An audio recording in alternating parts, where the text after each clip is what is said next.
사랑하고 존경하는 성도 여러분, 5월의 넷째 주일입니다. 오늘 예배에 참여하신 여러분 모두에게 그리고 여러분의 가정에 하나님의 은혜와 축복과 평강이 함께하기를 주님의 이름으로 축복합니다. 오늘 하나님께서 우리에게 주시는 말씀은 구약성경 출애굽기 18장 13절에서 27절의 말씀으로 아버지의 충고라는 제목으로 은혜를 나누고자 합니다. 오늘의 본문의 내용은 이렇습니다. 모세가 이스라엘 백성을 데리고 출애굽을 한 지 한 2달 정도 지났을 때의 일입니다.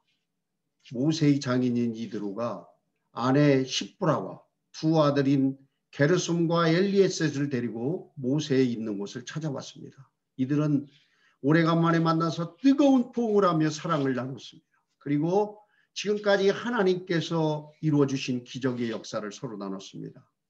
그러자 이들이 깜짝 놀라고 하나님을 믿고 찬양하게 되었습니다. 그리고 이튿날 사역하는 모세의 모습을 보면서 장인 이드로가 몇 가지 제안을 했는데 이 제안을 모세가 바로 수용하고 정책에 반영했다. 이것이 오늘의 내용입니다. 저는 한 2가지의 의문이 있었습니다. 첫째는요. 이 이드로는 히브리 사람이 아닙니다.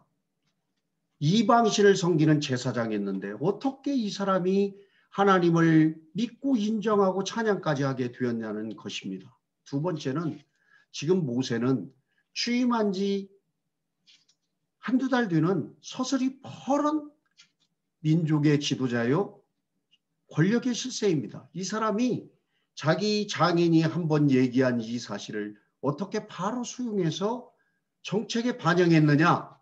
이것이 궁금한 내용이었습니다. 미디안의 이방신 제사장이었던 이드로는 이스라엘 사람들이 믿는 이 하나님이 하신 일을 들었습니다. 지금까지 기적을 행하시고 크고 놀라운 일을 행한 이 일을 다 듣고 나서 마음의 갈등이 생기는 겁니다. 아니, 이스라엘에 있는 하나님이 정말 이런 일을 한단 말이야? 그렇다면 이 하나님이야말로 모든 신들 중에서 가장 훌륭하고 위대한 신이 맞구나. 이렇게 하고 마음이 흔들린 겁니다. 그래서 그 신을 인정하고 받아들였습니다. 그리고 찬양과 경배하는 예배자가 되었다는 것입니다. 이렇게 함으로써 모세의 온 가족은 하나님을 믿고 섬기는 믿음의 가정이 된 것입니다.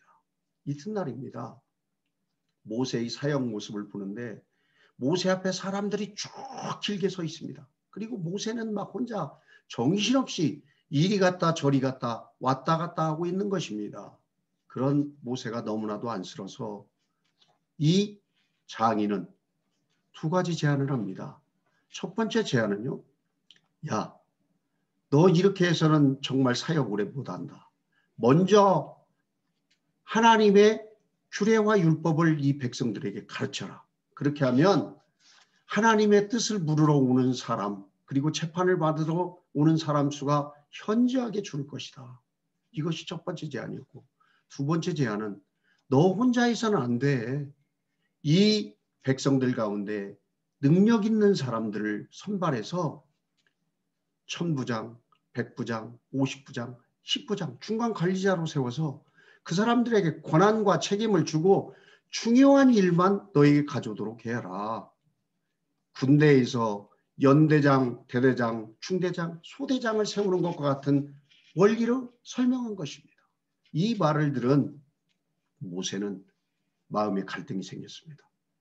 아니, 지금 하루 보고 나서 이런 것을 나보고 하라고 그래? 이런 생각도 들고 아니 말이 맞는데 이거 해야 되는가?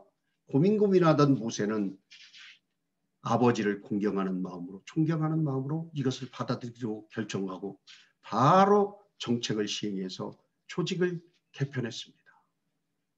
이 모습을 보는 우리 하나님의 심정은 어떠셨을까요? 아마 이런 마음이셨을 겁니다. 모세야, 내가 내 부모를 공경하고 이 말을 잘 경청하고 받아들이니 내 마음이 기쁘다. 내가 너의 가정과 이 이스라엘 백성들의 공동체를 내가 끝까지 책임져 주마. 이런 마음이셨을 것입니다. 사랑하는 여러분, 우리가 믿는 하나님은 우리 가족들을 공경하고 그리고 서로 사랑하는 가운데 이 제안을 잘 받아들여서 서로 순종할 때 우리의 공동체를 끝까지 책임져 주시는 사랑의 하나님이라는 사실을 꼭 기억하시기 바랍니다. 사랑하는 여러분, 리더는 경청입니다. 훌륭한 리더가 되기 위해서는 겸손한 마음으로 구성원들의 얘기를 잘 들어서 경청하고 또 좋은 의견은 정책에 반영해서 수용해 나가야 된다는 것입니다. 이것은 우리의 가정이나 교회나 우리가 속한 모든 공동체에 공통적으로 적용되는 말입니다.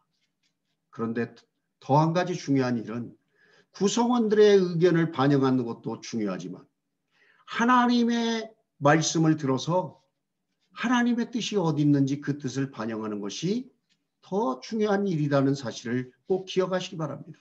그리고 우리에게 여기에서 또 한 가지 교훈이 있습니다. 하나님께서 우리에게 선물로 주신 우리의 자녀들이 훌륭한 리더로 자라기 위해서는 우리가 능력 있는 사람으로 양육해야 합니다.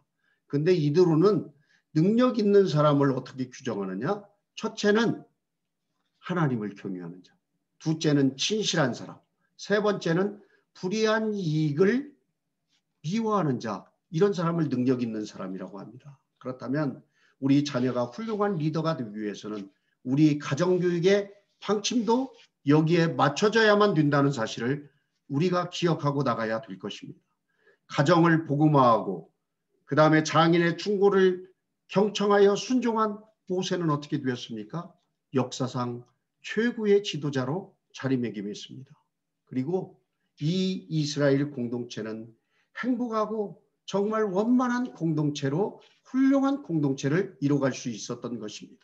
사랑하는 여러분, 여러분의 가정이 행복한 명문의 가정이 되기를 소원하십니까?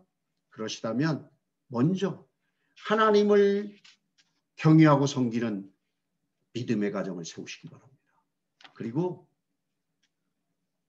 여러분 가족들의 의견을 잘 들어서 소통하고 짐을 나누는 사랑의 가정을 세우시기 바랍니다. 이것은 내 부모를 공경하라.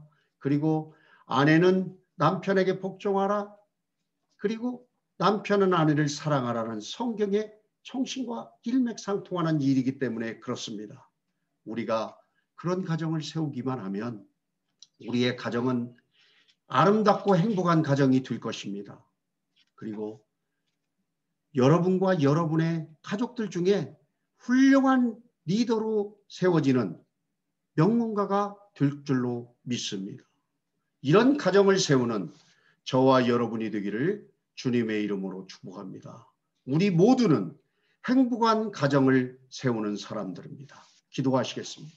하나님 아버지, 오늘 아름답고 행복한 가정을 이루기 위하여 우리에게 비결을 알려주셨사오니 이 비결대로 잘 순종해서 아름다운 가정을 이루는 우리 모두가 되게 하여 주옵소서. 우리 주 예수님의 이름으로 기도드리옵나이다. 아멘. 사랑하는 여러분, 오늘 하나님께서 주신 이 말씀으로 이번 한 주도 승리하시는 저와 여러분이 되기를 간절히 바랍니다. 감사합니다.